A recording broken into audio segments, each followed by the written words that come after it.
Biden signs into law bill enhancing US support for Tibet, ਜਿਹੜਾ ਉਹਨਾਂ ਨੇ ਇਹ law S-138 Tibet China dispute act ਉਹਦੇ ਉੱਤੇ ਬਾਈਡਨ ਨੇ ਦਸਤਖਤ ਕਰਤੇ। ਦਾ ਮਤਲਬ ਹੈ ਕਿ ਅਮਰੀਕਾ ਹੁਣ ਕੱਲ੍ਹ ਨੂੰ ਟਰੰਪ ਵੀ ਆਏਗਾ, ਉਹ ਕਮਿਟਡ ਆ। The act enhances US support for Tibet, empowering State Department officials to actively and directly counter disinformation about Tibet from the Chinese government. ਉਹਨਾਂ ਦਾ ਜਿਹੜਾ ਪ੍ਰਾਈਮ ਮਿਨਿਸਟਰ ਹੈ ਜਾਂ ਜਿਹੜਾ ਉਹਦਾ ਸਪੋਕਸਮੈਨ ਹੈ, ਉਹਨਾਂ ਨੇ ਕਿਹਾ ਕਿ ਜੀ ਸਾਡੀ ਬੈਕ ਚੈਨਲ ਗੱਲਬਾਤ ਚਾਈਨਾ ਨਾਲ ਚੱਲ ਰਹੀ ਹੈ। ਗਵਰਨਮੈਂਟ ਇਨ ਐਗਜ਼ਾਈਲ ਦੀ ਸਿੱਖ ਯੋਂਗ ਪੈਪਾ ਤੈਨਸਿੰਗ ਨੇ ਕਿਹਾ, ਔਰ ਉਹ ਕਿਸੇ ਤੀਸਰੀ ਕੰਟਰੀ 'ਚ ਚੱਲ ਰਹੀ ਹੈ।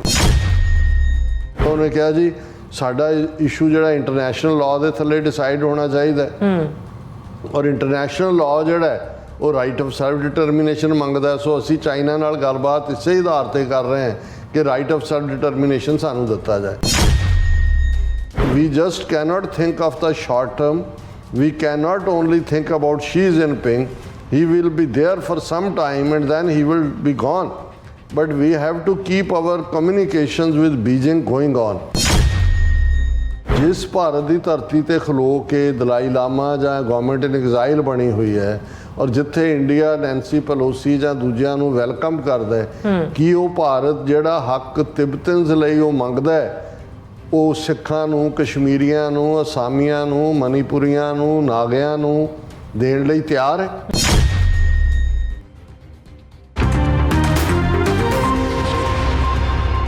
Viewers welcome back to programme. So viewers ਗੱਲਬਾਤ ਕਰਨ ਜਾ ਰਹੇ ਹਾਂ ਅਨਵਲ ਸੈਕਸ਼ਨ ਦੇ ਵਿੱਚ ਕਿ ਪ੍ਰੈਜ਼ੀਡੈਂਟ ਬਾਈਡਨ ਨੇ US ਕਾਂਗਰਸ ਵੱਲੋਂ ਪਾਸ ਕੀਤੇ ਤਿੱਬਤ ਬਿੱਲ ਤੇ ਦਸਤਖਤ ਕਰ ਦਿੱਤੇ ਹਨ। ਅਮਰੀਕਾ ਦੀ ਸਿਆਸੀ ਨੀਤੀ ਤਿੱਬਤ ਨੂੰ ਚੀਨ ਦਾ ਹਿੱਸਾ ਮੰਨਦੀ ਹੈ, ਪਰ ਹੁਣ ਅਮਰੀਕਾ ਵੱਲੋਂ ਭਾਰਤ ਦੀ ਮਦਦ ਨਾਲ ਤਿੱਬਤ ਇਸ਼ੂ ਨੂੰ ਦੁਬਾਰਾ ਤੂਲ ਦਿੱਤਾ ਜਾ ਰਿਹਾ ਹੈ। ਸੋ ਵੇਖਣਾ ਇਹ ਹੈ ਕਿ ਜੇ ਭਾਰਤ ਤਿੱਬਤ ਲਈ ਰਾਈਟ ਆਫ ਸੈਲਫ ਡਿਟਰਮੀਨੇਸ਼ਨ ਮੰਨਦਾ ਹੈ ਤਾਂ ਸਿੱਖਾਂ ਅਤੇ ਕਸ਼ਮੀਰੀਆਂ ਬਾਰੇ ਉਸਦਾ ਕੀ ਸਟੈਂਡ ਹੈ। ਸੋ ਇਸ ਬਾਰੇ ਆਪਾਂ ਗੱਲਬਾਤ ਕਰਨ ਜਾ ਰਹੇ ਹਾਂ, ਔਰ ਨਾਲ ਜਿਹੜੇ ਤੁਹਾਡੇ ਲਾਈਵ ਮੈਸੇਜ ਨੇ ਉਹ ਇੰਟਰਟੇਨ ਕਰਨ ਜਾ ਰਹੇ ਹਾਂ। ਸੋ ਅਸੀਂ ਚਾਹਾਂਗੇ ਕਿ ਤੁਸੀਂ ਇਸੇ ਤਰ੍ਹਾਂ ਬਣੇ ਰਹਿਣਾ, ਦੇਖਣ ਸੁਣਨ ਲਈ ਐਂਡ ਲਿਖਣ ਲਈ ਤੁਹਾਡਾ ਸਭ ਦਾ ਬਹੁਤ ਬਹੁਤ ਧੰਨਵਾਦ ਜੀ। ਡਾਕਟਰ ਸਾਹਿਬ ਕੀ ਕਹਿਣਾ ਚਾਹੋਗੇ? ਦੇਖੋ, ਤਿੱਬਤ ਦਾ ਇਸ਼ੂ ਜ਼ਾਹਰ ਹੈ ਇਹ ਇੱਕ ਅਸੀਂ ਡਿਫਰੈਂਟ ਫਾਰਮੈਟਸ ਦੇ ਵਿੱਚ ਡਿਸਕਸ ਕਰਦੇ ਰਹੇ ਹਾਂ, ਔਰ ਮੈਂ ਵਕਤ ਵੱਲ ਦੇਖ ਰਿਹਾ, ਮੈਂ ਬਹੁਤ ਬੈਕਗਰਾਊਂਡਸ 'ਤੇ ਨਹੀਂ ਜਾਵਾਂਗਾ ਕਿ ਸਰਕਾਰੇ ਖਾਲਸਾ ਜੀਓ ਦੇ ਵੇਲੇ ਜਿਹੜੀ 1842 ਦੇ ਵਿੱਚ ਟ੍ਰਾਈਪਾਰਟਾਈਟ ਟ੍ਰੀਟੀ ਹੋਈ, ਲਾਹੌਰ ਦਰਬਾਰ, ਸਰਕਾਰੇ ਖਾਲਸਾ ਜੀਓ, ਦਲਾਈ ਲਾਮਾ ਆਫ ਤਿੱਬਤ ਔਰ emperor of China, Tibet as a buffer ਜਿਹੜਾ ਉਹ ਮੰਨਿਆ ਗਿਆ ਸੀ। ਔਰ ਇਸ ਤਰ੍ਹਾਂ ਜਿਹੜਾ ਲੱਦਾਖ ਰੀਜਨ ਹੈ ਜਿਹਨੂੰ ਅੱਜ ਚੀਨ ਆਪਣਾ ਕਹਿੰਦਾ ਹੈ, ਔਰ ਇਹ ਸਿੱਖ ਰਾਜ ਦਾ ਹਿੱਸਾ ਬਣ ਗਿਆ ਸੀ। ਇਹ ਅੰਗਰੇਜ਼ਾਂ ਦੇ ਵੇਲੇ ਚਾਈਨਾ ਦੇ ਨਾਲ ਉਹਨਾਂ ਦੀ ਟੱਕਰ, ਫਿਰ ਮੈਕਮੋਹਨ ਲਾਈਨ, ਉਹ ਇੱਕ ਡਿਫਰੈਂਟ ਬਾਰਡਰ ਲਾਈਨ, ਹਮੇਸ਼ਾ ਚਾਈਨਾ ਨੇ ਤਿੱਬਤ ਨੂੰ ਆਪਣਾ ਹਿੱਸਾ ਮੰਨਿਆ। ਜਦੋਂ ਕਿ 1959 ਤੱਕ ਪਹੁੰਚਦੇ ਆ, ਦਲਾਈ ਲਾਮਾ ਜਿਹੜਾ ਅੱਜ ਉਦੋਂ 13-14 ਸਾਲ ਦਾ ਸੀ ਜਦੋਂ ਚੀਨ ਨੇ ਤਿੱਬਤ ਨੂੰ ਆਕੂਪਾਈ ਕੀਤਾ, ਅਤੇ ਅਮਰੀਕਾ ਦੀ CIA ਔਰ ਇੰਡੀਆ ਦੀ ਇੰਟੈਲੀਜੈਂਸ ਬਿਊਰੋ ਨੇ ਜਿਹੜਾ ਇੱਕ ਖੁਫੀਆ ਆਪਰੇਸ਼ਨ ਰਾਹੀਂ ਦਲਾਈ ਲਾਮੇ ਨੂੰ ਕੱਢ ਕੇ ਉਹਨੂੰ ਧਰਮਸ਼ਾਲਾ ਡਿਸਟ੍ਰਿਕਟ ਕਾਂਗੜਾ ਜਿਹੜਾ ਉਦੋਂ ਪੰਜਾਬ ਦਾ ਹਿੱਸਾ ਸੀ ਉਸ ਦੇ ਵਿੱਚ ਬਿਠਾਇਆ ਲਿਆ ਕੇ, ਔਰ ਤਿੱਬਤ ਦੇ ਇਸ਼ੂ ਨੂੰ ਪੂਰਾ ਤੂਲ ਦੇ ਕੇ ਇੰਟਰਨੈਸ਼ਨਲੀ ਦਲਾਈ ਲਾਮੇ ਨੂੰ ਨੋਬਲ ਪ੍ਰਾਈਜ਼ ਵੀ ਦਿਵਾਇਆ, ਔਰ ਉਹਨੂੰ ਜਾਰੀ ਰੱਖਿਆ ਤਾਂ ਕਿ ਚੀਨ ਨੂੰ ਜਿਹੜਾ ਹੈ ਉਹਦਾ ਡਿਫੈਂਸਿਵ ਰੱਖਿਆ ਜਾਏ। ਔਰ ਇਹ ਸਾਰੇ ਦੇ ਚੱਲਦਿਆਂ ਜਦੋਂ ਤੱਕ ਅਮਰੀਕਾ ਨੇ ਰਿਅਲਾਈਜ਼ ਕੀਤਾ ਵੀ China, People's Republic of China real power ਬਣ ਗਈ ਹੈ, ਨਿਊਕਲੀਅਰ ਵੀ ਹੈ, ਔਰ ਜਿਹੜਾ ਦੂਸਰਾ ਜਾਲੀ ਜਿਹੜੇ ਉਹਨਾਂ ਦੇ ਚਿਆਂਗ ਕਾਈ ਸ਼ੇਕ ਜਿਹੜਾ ਕੁਛ ਆਪਣਾ ਲੈ ਕੇ ਸਟੱਫ ਤਾਈਵਾਨ ਜਿਹਨੂੰ ਅੱਜ ਕਹਿੰਦੇ ਨੇ, ਔਰ ਉਸ ਦਾ ਨਾਂ ਫਾਰਮੂਸਾ ਸੀ, ਉੱਥੇ ਚਲਾ ਗਿਆ ਸੀ। ਸੋ ਫਿਰ ਜਦੋਂ ਪ੍ਰੈਜ਼ੀਡੈਂਟ ਨਿਕਸਨ ਅਮਰੀਕਾ ਦੇ ਪ੍ਰੈਜ਼ੀਡੈਂਟ ਬਣਦੇ ਨੇ, Henry Kissinger secretary of state, Zulfikar Ali Bhutto ਰਾਹੀਂ, ਪਾਕਿਸਤਾਨ ਰਾਹੀਂ, ਯਾਨੀ ਕਿ ਚੀਨ ਦੇ ਨਾਲ ਜਿਹੜਾ ਉਹ ਕਮਿਊਨੀਕੇਸ਼ਨ ਖੋਲ੍ਹੀ ਗਈ। ਉਦੋਂ ਹੀ ਅਮਰੀਕਾ ਔਰ ਚਾਈਨਾ ਨੂੰ UN ਸਿਕਿਉਰਿਟੀ ਕਾਉਂਸਲ ਦਾ ਮੈਂਬਰ ਬਣਾਇਆ ਗਿਆ। ਲੇਕਿਨ ਹੁਣ ਉਹਦੇ 'ਚ ਕਮਿਊਨੀਕੇਸ਼ਨ ਖੋਲ੍ਹਣ ਵੇਲੇ ਹੀ ਪਹਿਲੀ ਸ਼ਰਤ ਚਾਈਨਾ ਦੀ ਇਹੀ ਸੀ ਕਿ ਅਮਰੀਕਨ ਨੀਤੀ ਤਿੱਬਤ ਨੂੰ ਪੱਕਾ ਚੀਨ ਦਾ ਹਿੱਸਾ ਮੰਨਣ ਦੀ ਹੋਏਗੀ, ਜਿਹੜੀ ਉਹਨਾਂ ਨੇ ਐਕਸੀਡ ਕੀਤੀ। ਈਵਨ ਜੇ ਇੰਡੀਆ ਦੇ ਹਵਾਲੇ ਨਾਲ ਵੀ ਦੇਖੀਏ ਕਿ ਜਦੋਂ ਅਟਲ ਬਿਹਾਰੀ ਵਾਜਪਾਈ ਸ਼ਾਇਦ 2002 ਦੇ ਵਿੱਚ ਚਾਈਨਾ ਦੇ ਦੌਰੇ 'ਤੇ ਗਿਆ ਐਜ਼ ਏ ਪ੍ਰਾਈਮ ਮਿਨਿਸਟਰ, ਉਦੋਂ ਇੰਡੀਆ ਨੇ ਵੀ ਫਾਈਨਲੀ ਜਿਹੜਾ ਤਿੱਬਤ ਨੂੰ ਉਹ ਚੀਨ ਦਾ ਹਿੱਸਾ ਮੰਨ ਲਿਆ। ਉਹਨਾਂ ਨੇ ਕਿਹਾ ਕਿ ਜੀ ਦਲਾਈ ਲਾਮਾ ਇੱਕ ਧਾਰਮਿਕ ਵਿਅਕਤੀ ਦੇ ਤੌਰ ਤੇ ਰਹਿ ਰਿਹਾ, ਅਸੀਂ ਉਹਨੂੰ ਜਿਹੜੀ ਧਰਮਸ਼ਾਲਾ ਜਾਂ ਇੰਡੀਆ ਦੀ ਜ਼ਮੀਨ ਹੈ ਉਹਨੂੰ ਸਿਆਸੀ ਮਕਸਦ ਲਈ ਨਹੀਂ ਵਰਤਣ ਦਿਆਂਗੇ ਔਰ ਇਸ ਦੇ ਉੱਤੇ ਅਸੀਂ ਪਾਬੰਦ ਹੈ। ਸੋ ਇਵੇਂ ਲੱਗਦਾ ਸੀ ਵੀ ਤਿੱਬਤ ਦਾ ਇਸ਼ੂ ਡੈਡ ਹੈ। ਔਰ ਈਵਨ ਪ੍ਰੈਜ਼ੀਡੈਂਟ ਟਰੰਪ ਦੀ ਫਸਟ ਵਿਜ਼ਿਟ ਵੇਲੇ ਉਹਨੇ ਦਲਾਈ ਲਾਮੇ ਨੂੰ ਈਵਨ ਬਾਕੀ ਵੀ ਜਦੋਂ ਓਬਾਮਾ ਮਿਲਦਾ ਰਿਹਾ ਜਾਂ ਦੂਜਾ ਬੈਕਗਰਾਊਂਡ 'ਚ ਹੀ ਮਿਲਦੇ ਸੀ, ਬੈਕ ਆਫਿਸ, ਕਦੇ ਪਬਲਿਕ ਲੇਅਰ ਨਹੀਂ, ਲੇਕਿਨ ਟਰੰਪ ਨੇ ਉਹ ਵੀ ਮਿਲਣ ਤੋਂ ਨਾ ਕਰ ਦਿੱਤੀ ਸੀ ਕਿਉਂਕਿ ਟਰੰਪ ਦਾ ਇੱਕ ਕ੍ਰੈਡਿਟ ਨੂੰ ਦੇਣਾ ਬਣਦਾ ਕਿ ਉਹਦੇ ਫੋਰਨ ਪਾਲਿਸੀ ਬਾਰੇ ਕਿ ਬਈ ਪੋਜੀਸ਼ਨ ਬਿਲਕੁਲ ਕਲੀਅਰ ਰਹੀ। ਉਹ ਭਾਵੇਂ ਤਾਲਿਬਾਨ ਨਾਲ ਨੈਗੋਸ਼ੀਏਟ ਕਰਨਾ ਸੀ ਗੱਲਬਾਤ ਜਾਂ ਇਰਾਕ 'ਚੋਂ ਫੌਜ ਕੱਢਣੀ ਸੀ, ਇਸ ਲਈ ਤਿੱਬਤ ਇਸ਼ੂ ਨੂੰ ਵੀ ਬਿਲਕੁਲ ਉਹਨੇ ਕਦੇ ਤੂਲ ਜਾਂ ਹਵਾ ਨਹੀਂ ਦਿੱਤੀ।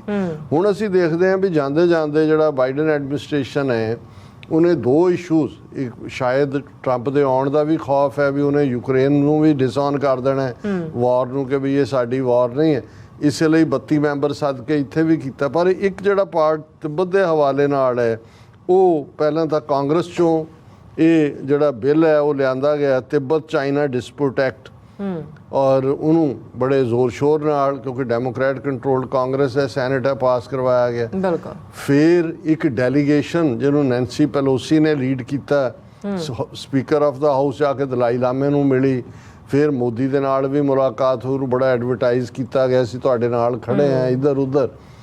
ਅੱਛਾ, ਜਦੋਂ ਕਈ ਵਾਰੀ ਹਾਊਸ ਜਾਂ ਕਾਂਗਰਸ ਪਾਸ ਕਰ ਵੀ, ਸੈਨੇਟ ਪਾਸ ਕਰ ਵੀ ਦਿੰਦੀ ਹੈ ਤੇ ਕਈ ਵਾਰੀ ਪ੍ਰੈਜ਼ੀਡੈਂਟ ਹੀ ਉਹਦੇ ਤੇ ਵੀਟੋ ਕਰ ਦਿੰਦਾ ਜਾਂ ਉੱਤੇ ਦਸਤਖਤ ਨਹੀਂ ਕਰਦਾ। ਪਰ ਇਹ 2 ਦਿਨ ਪਹਿਲਾਂ ਦੀ ਖਬਰ ਸੀ ਕਿ Biden signs into law bill enhancing US support for Tibet, ਜਿਹੜਾ ਉਹਨਾਂ ਨੇ ਇਹ law S-138 Tibet China dispute act ਉਹਦੇ ਤੇ ਬਾਈਡਨ ਨੇ ਦਸਤਖਤ ਕਰਤੇ। ਦਾ ਮਤਲਬ ਹੈ ਕਿ ਅਮਰੀਕਾ ਹੁਣ ਕੱਲ੍ਹ ਨੂੰ ਟਰੰਪ ਵੀ ਆਏਗਾ, ਉਹ ਕਮਿਟਡ ਹੈ। ਹਾਲਾਂਕਿ ਇਹਦੀ ਲੈਂਗੁਏਜ ਗੋਲ ਮੋਲ ਹੈ, ਉਹਦੇ 'ਚ ਉਹਨਾਂ ਨੇ ਇਹੀ ਕਿਹਾ ਕਿ ਜੀ ਚਾਈਨਾ ਜਿਹੜਾ ਹੈ ਉਹ ਤਿੱਬਤ ਦੇ ਨਾਲ ਦਲਾਈ ਲਾਮੇ ਨਾਲ ਨੈਗੋਸ਼ੀਏਟ ਕਰੇ, ਔਰ ਉਹਨਾਂ ਨੇ ਕਿਹਾ ਜੀ the act doesn't change long standing bipartisan US policy to recognize Tibet autonomous region and other Tibetan areas in China as part of People's Republic of China। ਇਹ ਤਾਂ ਨਹੀਂ ਹੈ, ਪਰ the act enhances US support for Tibet, empowering State Department officials to actively and directly counter disinformation about Tibet from the Chinese government। ਸੋ ਇਹਦੇ 'ਚ ਕੋਈ ਸ਼ੱਕ ਨਹੀਂ ਹੈ ਕਿ ਵੀ ਚਾਈਨਾ ਨੇ ਈਵਨ ਦਲਾਈ ਲਾਮੇ ਦੇ ਨਾਲ 2002 ਤੋਂ 2010 ਤੱਕ ਤਾਂ 9 ਰਾਊਂਡ ਗੱਲਬਾਤ ਦੇ ਕੀਤੇ ਸੀ, ਜਿਹੜੇ ਕਿਸੇ ਕੰਡੇ ਨਹੀਂ ਲੱਗੇ। ਉਹਨਾਂ ਨੇ ਕਿਹਾ ਵੀ ਤੂੰ ਧਾਰਮਿਕ ਬੰਦਾ, ਆ ਜਾ ਧਾਰਮਿਕ ਤੌਰ ਤੇ, ਸਿਆਸੀ ਤੌਰ ਤੇ ਤਾਂ ਕੋਈ ਤੇਰੀ ਥਾਂ ਨਹੀਂ ਹੈ, ਉਹ ਆਲਰੇਡੀ ਸਿਸਟਮ ਕੰਮ ਕਰ ਰਿਹਾ। ਹੁਣ ਜਿਉਂ ਹੀ ਇਹ ਲਾਅ ਬਣਦਾ ਹੈ, ਜਿਹੜੀ ਤਿੱਬਤਨਸ ਨੇ ਜਲਾਵਤਨ ਸਰਕਾਰ ਬਣਾਈ ਹੋਈ ਹੈ, ਧਰਮਸ਼ਾਲਾ ਮੈਕਲੋਡਗੰਜ ਹੈੱਡਕੁਆਰਟਰ ਹੈ, ਉਹਨਾਂ ਦਾ ਜਿਹੜਾ ਪ੍ਰਾਈਮ ਮਿਨਿਸਟਰ ਹੈ ਜਾਂ ਜਿਹੜਾ ਉਹਦਾ ਸਪੋਕਸਮੈਨ ਹੈ, ਉਹਨਾਂ ਨੇ ਕਿਹਾ ਕਿ ਜੀ ਸਾਡੀ ਬੈਕ ਚੈਨਲ ਗੱਲਬਾਤ ਚਾਈਨਾ ਨਾਲ ਚੱਲ ਰਹੀ ਹੈ। ਗਵਰਨਮੈਂਟ ਇਨ ਐਗਜ਼ਾਈਲ ਦੀ ਸਿੱਖ ਯੋਂਗ ਪੈਪਾ ਤੈਨਸਿੰਗ ਨੇ ਕਿਹਾ, ਔਰ ਉਹ ਕਿਸੇ ਤੀਸਰੀ ਕੰਟਰੀ 'ਚ ਚੱਲ ਰਹੀ ਹੈ। ਹੁਣ ਤੀਸਰੀ ਕੰਟਰੀ ਅਮਰੀਕਾ ਤਾਂ ਹੋ ਨਹੀਂ ਸਕਦੀ, ਕੀ ਹੈ? ਸੋ ਉਹਨੇ ਕਿਹਾ ਕਿ ਵੀ ਸਾਨੂੰ ਕੋਈ ਆਸ ਨਹੀਂ ਹੈ ਵੀ ਸ਼ੀ ਜਿਨਪਿੰਗ ਦੇ ਹੁੰਦਿਆਂ ਸਾਨੂੰ ਕੋਈ ਕੰਸੈਸ਼ਨ ਮਿਲੇਗਾ, ਪਰ ਇਹ ਕਿਹੜਾ ਸ਼ੀ ਜਿਨਪਿੰਗ ਨੇ ਸਦਾ ਬੈਠੇ ਰਹਿਣਾ। We just cannot think of the short term, we cannot only think about Xi Jinping, he will be there for some time and then he will be gone, but we have to keep our communications with Beijing going on। long term ਕਹਿੰਦਾ ਅਸੀਂ ਤਾਂ ਇੱਥੋਂ ਤਾਂ ਕੁਛ ਨਹੀਂ ਨਿਕਲਣਾ, ਮਤਲਬ Shri Jinping ਨੇ ਤਾਂ ਕੋਈ ਸਾਨੂੰ ਘਾਹ ਨਹੀਂ ਪਾਇਆ ਹੈ, ਪਰ ਨਾਲ ਦੀ ਨਾਲ ਉਹ ਅਸੀਂ ਇਹ ਡੀਕਦੇ ਹਾਂ। ਉਹਨੇ ਕਿਹਾ ਜੀ ਸਾਡਾ ਇਸ਼ੂ ਜਿਹੜਾ ਇੰਟਰਨੈਸ਼ਨਲ ਲਾਅ ਦੇ ਥੱਲੇ ਡਿਸਾਈਡ ਹੋਣਾ ਚਾਹੀਦਾ, ਔਰ ਇੰਟਰਨੈਸ਼ਨਲ ਲਾਅ ਜਿਹੜਾ ਉਹ ਰਾਈਟ ਆਫ ਸੈਲਫ ਡਿਟਰਮੀਨੇਸ਼ਨ ਮੰਗਦਾ। ਸੋ ਅਸੀਂ ਚਾਈਨਾ ਨਾਲ ਗੱਲਬਾਤ ਇਸੇ ਆਧਾਰ ਤੇ ਕਰ ਰਹੇ ਹਾਂ ਕਿ ਰਾਈਟ ਆਫ ਸੈਲਫ ਡਿਟਰਮੀਨੇਸ਼ਨ ਸਾਨੂੰ ਦਿੱਤਾ ਜਾਏ। ਇਹਦਾ ਮਤਲਬ ਹੈ ਵੀ ਰਾਈਟ ਆਫ ਸੈਲਫ ਡਿਟਰਮੀਨੇਸ਼ਨ ਦਾ ਮਤਲਬ ਹੈ ਕਿ ਵੀ ਉਹ ਸਾਰਾ ਕੇਸ ਦੁਬਾਰਾ ਖੋਲ੍ਹਿਆ ਜਾਏ, ਜਿਹੜਾ ਅਮਰੀਕਾ ਨੇ ਵੀ ਬੰਦ ਮੰਨ ਲਿਆ ਹੋਇਆ ਹੈ, ਇੰਡੀਆ ਨੇ ਵੀ ਬੰਦ ਮੰਨ ਲਿਆ ਹੋਇਆ, ਚਾਈਨਾ ਨੇ ਤਾਂ ਮੰਨ ਹੀ ਲਿਆ ਹੋਇਆ। ਹੁਣ ਸਾਡੀ ਇਹਦੇ ਤੇ ਇਹ ਟੇਕ ਹੈ, ਹਾਲਾਂ ਅਸੀਂ ਸਮਝਦੇ ਹਾਂ ਵੀ ਹਰ ਕਲਚਰ, ਹਰ ਜ਼ਬਾਨ, ਹਰ ਜਿਹੜੀ ਸਿਵਲਾਈਜੇਸ਼ਨ ਹੈ, ਤਹਿਜ਼ੀਬ ਹੈ, ਉਹਨਾਂ ਨੂੰ ਆਪਣਾ ਹੱਕ ਮਿਲਣਾ ਚਾਹੀਦਾ। ਉਹਨਾਂ ਦੀ ਬੋਲੀ, ਮਜ਼ਹਬ, ਉਹਨਾਂ ਦਾ ਰਹਿਣ ਸਹਿਣ, ਰਹਿਤਲ ਬਹਿਤਲ, ਉਸ 'ਤੇ ਡੋਮੀਨੇਟ ਕਲਚਰ ਦਾ ਛਾਪਾ ਨਹੀਂ ਹੋਣਾ ਚਾਹੀਦਾ। ਪਰ ਜਿਸ ਭਾਰਤ ਦੀ ਧਰਤੀ ਤੇ ਖਲੋ ਕੇ ਦਲਾਈ ਲਾਮਾ ਜਾਂ ਗਵਰਨਮੈਂਟ ਇਨ ਐਗਜ਼ਾਈਲ ਬਣੀ ਹੋਈ ਹੈ ਔਰ ਜਿੱਥੇ ਇੰਡੀਆ ਨੈਂਸੀ ਪੈਲੋਸੀ ਜਾਂ ਦੂਜਿਆਂ ਨੂੰ ਵੈਲਕਮ ਕਰਦਾ ਹੈ, ਕਿ ਉਹ ਭਾਰਤ ਜਿਹੜਾ ਹੱਕ ਤਿੱਬਤਨਸ ਲਈ ਉਹ ਮੰਗਦਾ ਹੈ ਉਹ ਸਿੱਖਾਂ ਨੂੰ, ਕਸ਼ਮੀਰੀਆਂ ਨੂੰ, ਅਸਾਮੀਆਂ ਨੂੰ, ਮਨੀਪੁਰੀਆਂ ਨੂੰ, ਨਾਗਿਆਂ ਨੂੰ ਦੇਣ ਲਈ ਤਿਆਰ ਹੈ? ਇਹ ਹੈ ਬੇਸਿਕ ਸਾਡਾ ਪੁਆਇੰਟ। ਸੋ ਅਸੀਂ ਸਮਝਦੇ ਹਾਂ ਵੀ ਅਮਰੀਕਾ, ਬੇਸ਼ੱਕ ਅਮਰੀਕਾ ਨੇ ਚਾਈਨਾ ਨੂੰ ਕਾਊਂਟਰ ਕਰਨ ਦੇ ਲਈ ਤਿੱਬਤ ਕਾਰਡ ਜਾਂ ਤਾਈਵਾਨ ਕਾਰਡ ਜਾਂ ਉਹ ਜਿਹੜਾ ਉਹਨਾਂ ਦਾ ਸਿੰਗਕਿਆਂਗ ਕਾਰਡ ਹੈ ਉਹ ਪਲੇ ਕਰਦੇ ਨੇ, ਪਰ ਅਸੀਂ ਸਮਝਦੇ ਹਾਂ ਵੀ ਇਹ ਰਾਈਟ ਆਫ ਸੈਲਫ ਡਿਟਰਮੀਨੇਸ਼ਨ ਮਹਿਜ਼ ਇੱਕ ਜਿਹੜਾ ਉਹ ਕਿਸੇ ਤੇ ਪ੍ਰੈਸ਼ਰ ਬਿਲਡ ਕਰਨ ਤੱਕ ਹੀ ਮਹਿਦੂਦ ਨਹੀਂ ਹੋਣਾ ਚਾਹੀਦਾ। ਇਹ ਸੱਚਮੁੱਚ ਇੰਪਲੀਮੈਂਟ ਹੋਣਾ ਚਾਹੀਦਾ ਹੈ ਔਰ ਇਹ ਸਿੱਖਾਂ ਨੂੰ, ਕਸ਼ਮੀਰੀਆਂ ਨੂੰ ਵੀ ਅਮਰੀਕਾ ਇਸ ਦੇ ਉੱਤੇ ਪ੍ਰੈਸ਼ਰਾਈਜ਼ ਵੀ ਕਰੇ ਔਰ ਇੰਡੀਆ ਆਪਣੀ ਪੋਜੀਸ਼ਨ ਦੱਸੇ ਕਿ ਜਿਹੜਾ ਉਹ ਤਿੱਬਤੀਆਂ ਦੇ ਲਈ ਮੰਗਦੇ ਨੇ ਕਿ ਉਹ ਸਿੱਖਾਂ, ਕਸ਼ਮੀਰੀਆਂ, ਅਸਾਮੀਆਂ, ਮਨੀਪੁਰੀਆਂ, ਨਾਗਿਆਂ ਨੂੰ ਦੇਣ ਨੂੰ ਤਿਆਰ ਨੇ। ਜੀ ਡਾਕਟਰ ਸਾਹਿਬ ਦਾ ਬਹੁਤ ਬਹੁਤ ਸ਼ੁਕਰੀਆ। ਸੋ ਇੱਥੇ ਆਪਣੇ ਵਿਊਅਰਸ ਜਿਹੜੇ ਮੈਸੇਜ ਨੇ ਉਹ ਲੈਣ ਜਾ ਰਹੇ ਹਾਂ ਹੁਣ ਆਪਾਂ। ਸਭ ਦਾ ਬਹੁਤ ਬਹੁਤ ਸ਼ੁਕਰੀਆ। ਮੈਂ ਸਭ ਤੋਂ ਪਹਿਲਾਂ ਤੁਹਾਡੇ ਮੈਸੇਜ ਸ਼ੁਰੂ ਕਰਨ ਤੋਂ ਪਹਿਲਾਂ ਸਾਨੂੰ ਇੱਕ ਬਰੀਫ ਲਿਖਤ ਡਾਕਟਰ ਫਵਾਦ ਕਸ਼ਮੀਰ ਤੋਂ ਆਈ ਹੈ। ਅੱਛਾ। ਤੇ ਉਹਨਾਂ ਨੇ ਅਸਲਾਮ ਅਲੈਕਮ, ਸਤਿ ਸ੍ਰੀ ਅਕਾਲ, hope you are all fine. Kashmiris are hitting Hindutva forces well. The 1 million army is not able to fight battle on the ground. Only they can kill civilians. Operation has to end one day and oppressors will be humiliated. That is divine justice. Free Kashmir, free Khalistan. उन्होंने ਹੁਣ ਜੋ ਕੁਛ Doda Jammu reason 'ਚ ਚੱਲ ਰਿਹਾ ਉਹਨਾਂ ਨੇ ਚਣੇ 'ਚ ਵਜਣ ਕਹਿੰਦਾ ਲੋਹੇ ਦੇ ਚਣੇ 'ਚ ਪਾ ਦੇਣੇ। ਉਹਨਾਂ ਨੇ ਕਿਹਾ ਵੀ ਇਹ ਸਿਵਲੀਅਨਸ ਨੂੰ ਹੀ ਮਾਰਨ ਜੋਗੇ ਨੇ। ਹੁਣ ਜਦੋਂ ਅਸਲੀ ਲੜਨ ਵਾਲੇ ਆਏ ਉੱਥੋਂ ਜਿਹੜੇ ਨੇ ਦੁਮਦਮਾ ਕੇ ਦੌੜ ਰਹੇ ਨੇ। ਔਰ ਬਹੁਤ ਬਹੁਤ ਸ਼ੁਕਰੀਆ ਡਾਕਟਰ ਫਵਾਦ ਜੀ। ਮੁਹੰਮਦ ਜਾਵੇਦ ਜੀ ਕਹਿੰਦੇ ਨੇ ਕਿ ਆਲਵੇਜ਼ ਸਾਡੇ ਵਿਊਅਰਸ ਨੇ ਔਰ ਡਾਕਟਰ ਸਾਹਿਬ ਕਹਿੰਦੇ ਮਾਸ਼ਾ ਅੱਲਾ ਪ੍ਰੋਗਰਾਮ ਬਹੁਤ ਅੱਛਾ ਹੈ ਔਰ ਐਨ ਸੇਖੋ ਜੀ ਖਾਲਸਾ ਜ਼ਿੰਦਾਬਾਦ। ਬਲੈਕੀਆ ਗਿਮੀਆ ਜੀ ਵੀ ਸਾਨੂੰ ਫਤਿਹ ਬੁਲਾਉਂਦੇ ਨੇ। ਜਾਵੇਦ ਸਾਹਿਬ ਜੀ। ਬੌਬ ਸਿੰਘ ਜੀ ਕਹਿੰਦੇ ਨੇ ਕਿ ਹੀ ਨੀਡ ਇਹਨਾਂ ਦਾ ਮੇਰਾ ਮੈਸੇਜ ਉੱਪਰ ਪੜ੍ਹਦੀ ਮੈਂ। ਕਹਿੰਦੇ ਨੇ ਕਿ ਓਕੇ ਭਾਈ ਸਾਹਿਬ ਜੀ ਸਤਿ ਸ਼੍ਰੀ ਅਕਾਲ। Take care of yourself life to all Sikhs who preach Sikhism, all channel who talks for justice for Sikhs। ਫਿਰ ਉਹਨਾਂ ਮੈਸੇਜ ਕਹਿੰਦੇ ਭਾਈ ਸਾਹਿਬ ਜੀ do you know really only Panthak Hitashi in Punjab who gave his whole life to Panth।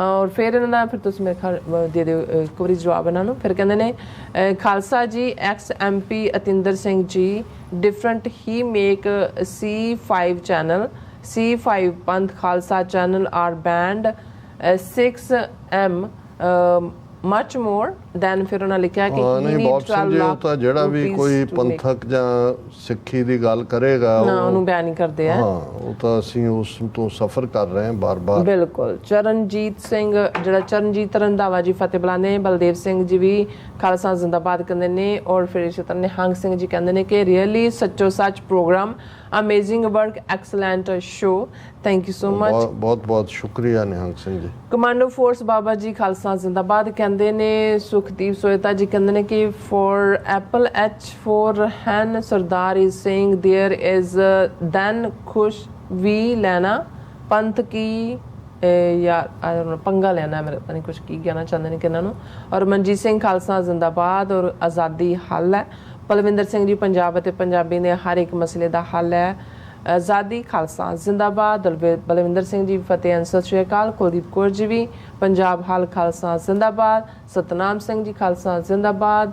ਧਰਮ ਸਿੰਘ ਜੀ ਖਾਲਸਾ ਜ਼ਿੰਦਾਬਾਦ। TV report ਜ਼ਿੰਦਾਬਾਦ। ਚੜ੍ਹਦੀ ਕਲਾ ਪ੍ਰੋਗਰਾਮ ਸੱਚੋ ਸੱਚ। ਔਰ ਰਾਜਵਿੰਦਰ ਸਿੰਘ ਜੀ ਵੀ ਫਤਿਹ ਬੁਲਾਉਂਦੇ। ਜੂਨ 84 ਜ਼ਖਮ ਰਿਸ਼ਤੇ ਵਾਲੇ ਕਹਿੰਦੇ ਨੇ ਕਿ ਖਾਲਸਾ ਜ਼ਿੰਦਾਬਾਦ। ਗੁਰਨੇਕ ਸਿੰਘ ਜੀ ਵੀ ਖਾਲਸਾ ਜ਼ਿੰਦਾਬਾਦ ਤੇ ਕਹਿੰਦੇ ਸਭਨਾ ਖਾਲਸਾਨੀਆਂ ਨੂੰ ਵਾਹਿਗੁਰੂ ਜੀ ਕਾ ਖਾਲਸਾ ਵਾਹਿਗੁਰੂ ਜੀ ਕੀ ਫਤਿਹ। 6 ਫॉर ਜਸਟਿਸ ਦੀਆਂ ਵੋਟਾਂ ਹੀ ਦੇਸ਼ ਪੰਜਾਬ ਦੀ ਆਜ਼ਾਦੀ ਦਾ ਇੱਕੋ ਇੱਕ ਪੱਕਾ ਰਾਹ ਹੈ। ਖਾਲਸਾ ਜ਼ਿੰਦਾਬਾਦ। ਔਰ ਇਸੇ ਤਰ੍ਹਾਂ ਸਤਨਾਮ ਸਿੰਘ ਜੀ ਵੀ ਸਾਨੂੰ ਫਤਿਹ ਬੁਲਾਉਂਦੇ ਨੇ ਦੋਨਾਂ ਨੂੰ ਔਰ ਕਹਿੰਦੇ ਨੇ ਕਿ ਵਾਹਿਗੁਰੂ ਚੜ੍ਹਦੀ ਕਲਾ ਬਖਸ਼ਣ ਜੀ। ਔਰ Sarabjit Singh Gill ji note Obama sir ਮੈਂ ਕਿਹਾ ਤੁਸੀਂ ਕੁਝ ਬੋਲਿਆ ਨਾ ਕਹਿੰਦੇ ਬਾਈਡਨ ਹੈ ਤੁਹਾਨੂੰ ਮੈਂ ਓਬਾਮਾ ਔਰ ਦੂਸਰਿਆਂ ਨੇ ਜਿਹੜਾ ਹੈ ਉਹ ਬਾਈਡਨ ਦੇ ਉੱਤੇ ਪ੍ਰੈਸ਼ਰ ਬਿਲਡ ਕੀਤਾ ਹੈ। ਚੱਕ ਸ਼ੂਮਰ ਨੇ, ਨੈਂਸੀ ਪੈਲੋਸੀ ਨੇ ਕਿ ਵਿਦਡਰਾ ਕਰੇ। ਸੋ ਹੋ ਜੀ। ਸਕਦਾ ਮੈਂ ਕੋਈ ਹਾਂਜੀ। ਲਫ਼ਜ਼ ਕਿਹਾ ਹੋਵੇ। ਬਲਿਹਾਰ ਸੋਈ ਜੀ ਵੀ ਸਾਨੂੰ ਫਤਿਹ ਬੁਲਾਉਂਦੇ ਨੇ, ਕਹਿੰਦੇ ਨੇ ਕਿ ਆਜ਼ਾਦੀ ਹੱਲ ਹੈ, ਕਿਸਾਨ ਹੱਲ, ਖਾਲਸਾ ਜ਼ਿੰਦਾਬਾਦ, ਵਾਹਿਗੁਰੂ ਜੀ ਕਾ ਖਾਲਸਾ ਵਾਹਿਗੁਰੂ ਜੀ ਕੀ ਫਤਿਹ। ਭੈਣ ਨੀਲਮ ਕੌਰ ਜੀ ਐਂਡ ਡਾਕਟਰ ਅਮਰਜੀਤ ਜੀ ਔਰ ਲਾਡੀ ਸਿੰਘ ਸਥੈਂਕ ਜੀ ਕਹਿੰਦੇ ਨੇ ਐਂਡ ਜੱਜ ਸ਼ਿਰਗਲ ਸਿੰਘ ਜੀ ਵੀ TV 84 ਪ੍ਰੋਗਰਾਮ ਜ਼ਿੰਦਾਬਾਦ ਕਹਿੰਦੇ ਨੇ ਔਰ ਪਰਮਜੀਤ ਸਿੰਘ ਜੀ ਵੀ ਫਿਰ ਇਸ ਤਰ੍ਹਾਂ ਹਾਂਜੀ ਜੱਜ ਸਿੰਘ ਜੀ ਵੀ ਫਤਿਹ ਬੁਲਾਉਂਦੇ। ਬਲਵੰਤ ਸਿੰਘ ਜੀ ਖਾਲਸਾ ਜ਼ਿੰਦਾਬਾਦ। ਹਰਮਨ ਪੰਨੂ ਜੀ ਵੀ ਖਾਲਸਾ ਜ਼ਿੰਦਾਬਾਦ। ਅਨਮੋਲ ਦੀਪ ਕੌਰ ਜੀ ਕਹਿੰਦੇ ਨੇ ਦਿੱਲੀ तख्त पर बहेगी आप गुरु की फौज, शत्र चुलेंगे शीश पर, बड़ी करेगी मौज, राज करेगा खालसा, आकी रहे ना कोई, ख्वार हुए सब मिलेंगे, बच्चे शरण जो होए।